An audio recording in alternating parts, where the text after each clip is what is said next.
Кекс – это сладость, которая даже по своей форме и цвету напоминает маленькое солнышко.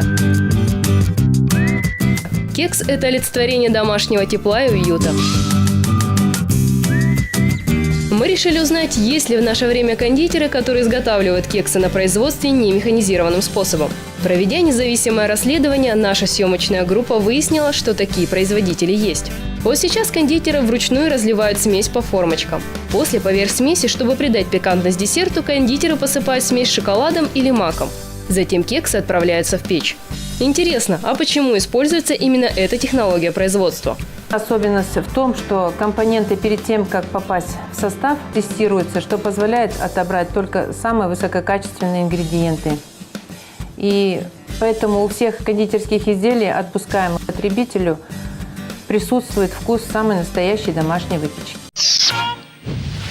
Компания «Лакомка». Вкусные торты на вашем столе. Внимание! К 20-летию «Лакомка» получила серебряную и бронзовую награду за шоколадные изделия и сахарную мастику на Всемирной олимпиаде в Германии. Заказывайте торты на любой праздник на Викулова, 37.